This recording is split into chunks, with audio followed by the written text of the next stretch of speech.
Shama harka fuunee dhaggeeffattoota hordoftoota maraanaataa Yesuus waan akkam jirtu fayyaa keessanii nagaa waaqayyoo isiniif baay'atuunis ni jira.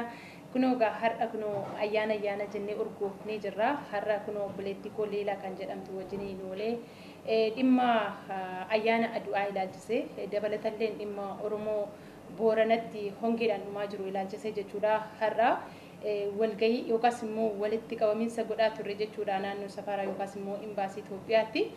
Akkanattiin achi ollee achis deebinee kunoo gara mana obboleettii koo Leelaa dhufee wajjiniin boqotaa jira jechuudha. Asumaan obboleettiin koo Leelaa obboleettii musliimaati jechuudha. Obboleettii kootis haadha kootis hiriyaa kootis waa hundaa kootis jechuudha. Waggoota hedduu wajjin lakkaa'eera jechuudha. Baay'ee nama jaalladhu jechuudha. Namni garaa koo itti maddu akka garaa koo itti hidhadhu jechuudha. Gwaaddanyaa qaba jedhee kana yaadu jechuudha. Tokkittiiseedha. Haa ta'uun ta'in malee jechuudha. Har'a waan sirraa dubbadha. Isheen Moonaan jetti jechuudha. Rakkoo hin qabu. Akkuma isin beektan WhatsApp irraa ani Monaalizaan jedhama. Haa ta'uun ta'in malee YouTuberraa Saaraan jedhama. Rakkoon tokko hin jiru.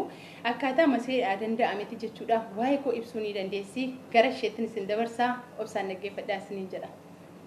Naaf illee galatoomii. Assalamu alaikum warahmatullahi wabarakatuh. Obboleewwan musliimaa taatanii akkam jirtu nagaa keessanii fayyaa keessanii obboleewwan kiristaanaa akkamii nagaa keessanii baga rabbiin guyyaa har'aatiin isin bahee akkuma beekamu amma waa'ee koo xiqqoo haasoftetti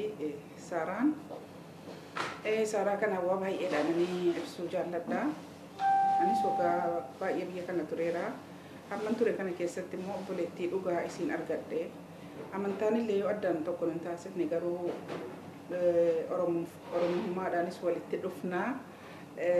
Garuu amantaadhaanis jechuudha. Fakkeenyaaf musliima ta'anii kan musliima jeeqanu baay'eetu jiranii. Musliima ta'anii kan amantaadhuma musliimaa kana addaan fincilsiisanu baay'eetu jiranii. Obboleettiin koo Saaraan kun immoo amantaan isii kiristaana ta'e otuu jiru. Hadda waggaa torba yeroo walii wajjiniin jiraannu jechuudha. Yeroo Ramadaana ta'uu dhuftee soomsistee na faqarsiistee yeroo Iidii ta'u immoo wajjiniin kabajji. Anis yeroo ayyaana siidhaa qopheessee ani mana koon taa'aa isin garuu bakka hojii teessi mana sikireeffatteen teessu. Yeroo dhuma boqonnaa si'a bira dhufti anis akkuma amantaa isin amantaa koo kabajjee diinii kan koo kabajjee diinul islaamiin kabajjee yeroo illee bakkeedhaa ol galtu tuffiidhaaf utuu hin ta'in salaamataadhaan onnatti seente. Sababa kana anis amantaa sii kabajee gaafa ayyaana sii yoo faasikaallee ta'e ayyaana barbaachisaa ta'e gaafa siin qabdu anis ayyaana siidhaa wajjin kabajee isiidhaa qopheessee jedha. Isinis akkasitti amantaa islaamaa takka addaan baastee rakkoo tokko wal biratti hin argine waa'ee amantaatiinis ta'e waa'ee maaliitiinuu jechuudha. Amantaa baay'ee kabajjee amantaa musliimaa ani indoommi gara musliimaatti dhufti jedhee yaada isin amantaa koo kabajju jechuudha. Garuu waa'ee kana immoo takka addaan baafnee ati musliimaa ati kiristaanaa muna gara islaamaatti kottu sin jenne. Anis gara siitti waamne isinis gara ofiitti na waamne garuma gara jirrutti akkuma haala Qur'aanii jedheetiin jechuudha. Lakum diinakum waliyadiin jedhe sanaan haala kanaan walii wajjinii wal kabajnee waliin jiraataa jirra. Dhasiin immoo ani viidiyoo illee baay'ee bahuun jaalladhu. Hadda jaalaluma siinaa qabdu ibsuudha. Jaalala siin musliimotaafis kiristaanotaafis qabdu. Miizaanni si wal qixxee gatii ta'e jennaan kan man ibsa jedheetanii naaf feeruu keetiifis baay'ee na galatoomii baay'een si jaalladha. Galatarraa fi waan fiikoo anillee hedduu kanan si jaalladha. Waaqayyo guddaa godhee si haa eebbisu. Dhugaadha dhugumaa obboleewwan koo guyyaa tokko jechuudha ati musliima jedhee jechuudha gaddaatiin ilaalee hin beeku. Maaliif jennaanii walqixxummaa waaqayyotu nu barsiise.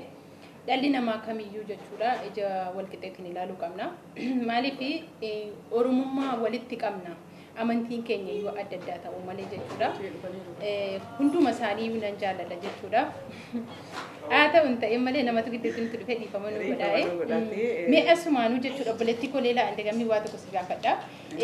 Saaraan kun nama akkamiiti? Nama namaaf na'uudha moo nama cakkaanyiidha moo nama rakkataa kan akkamittiin ilaalti? Deebisees immoo hiriyaa qabdi hiriyaa isheen qabdu immoo eenyuudha? Haa ta'uun ta'in malee namni nama wanta garaa isheetii itti mattu fakkeenya itti mattee deebisees immoo namaa wajjin walitti buutee beetti jireenya ishee keessatti amma argitee beektu keessatti namaa wajjin walitti buutee beetti mee dubbachuu dandeessaa? Ani jechuun kuni jechuudha gaaffii natti na gaafatte kuni jechuudha. gaaffin si waliin taa'ee viidiyoo godhuu miti jechuudha.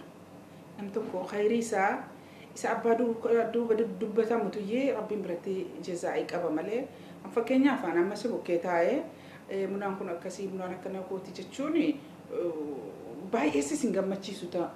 Garuu maalummaa kan kee waan hin beekuuf dhukkubsataa bira dhaabbattaa, rakkataa gaafattaa, beela'aa uffistaa, beela'aa nyaachistaa, isa daara hin uffisaa jirtaa, hin ilaalaa jira. Bakka imbaasiitti yeroo ijoolleen gataman kun waliin dhaqnee bira dhaabbannaa, inni dhukkubsatan dhaqnee gaafataa jirra, isa du'e dhaqxee gargaarta. Garuu kun waan ansi bira taa'ee ati kana goota yaamuna jedhee sitti himu otuun ta'in otuun akka keessan yuutuuba kana qabaadhee jedheeti jechuudha. Khayriin isa abbaa duuba dubbatamatu caala jechuudha. Dhugaadha.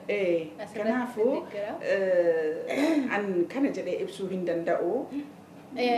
Maaliif inni kana siin jedhe buleettikoo ani jaaladhee osoo hin taane namoonni hedduun fakkeenyaa fi ani keerii man dalagadheetii yaada. Duraanis dalagaan ture gara fuulduraattis Oromootu kana jedhee mootii wayitu turanii namichi wayii sheekni wayii mootii bira dhufa hidhiqqoo haasaa kan sittin dheeressinedha. Maal jedha sheekni kun gizee mootii bira dhufu jedha maal jedha seet mootii jedha isin khayriiruma oolaa sharriin abbaadhaaf oolaa jedhaan yeroo hunda akkasidha. Gargaaraan mootii immoo isa sheekichi kun mootii bira dhufu kana itti hinaafa. Asiin guyyaa tokko maal godhee mootii jedheen mootii akka afuurri isaanii xiraa'u beeka namichi inni kaadimeen isaanii kun mootii jedheen sheekichi kun ikkoo afuurri mootii hin xiraaha jedheen itti mee jedhe. Sheekichi immoo kana hin jenne akkasumaan jedhee Afrikaa guyyaa borii alanni dhufe du'an itti ajajaa jedhe sheekicha kanaan jennaan. Boromtomoo sheekichi gana maka'ee karaarras deemaatu mayyee mootii sin khayriidhuma oolaa sharriin abbaaf oolaa jedha. Balbala namicha hojjetaa mootii kana bira dhufate alanni dhufu karaa irratti qabeetu nyaata qullubbiitti baay'isee sheekicha kana nyaachisa. Amma sheekichi ala dhaqee mootii bira gahu naxalaa afaan isaatti uffatee mootii sin khayriidhuma oolaa sharriin abbaadhaaf oolaa jedha. Jennaan inni kaadimeen koo kun natti me dhugaadha edaa afaan koo xiraa'uuf naxalaa uffataa jira jedhee xalayaa barreessee namicha xalayaa kana fide bakka inni dhufetti ajjeesaa jedhee sheekii kanatti kenna. Sheekichi ammas mootii sin khayriidhuma oolaa sharriin abbaadhaaf oolaa jedhanii xalayaa kana fudhatanii isaanii deemu. Kaadimeen kun karaatti dhufee sheekii isa deemaa jirtan jennaan mootii kootu ergaana erganii jennaan hin deemaran ana malee kan ergaa deemu isinii jedhe isin ergamuu qabdanuu jedhe.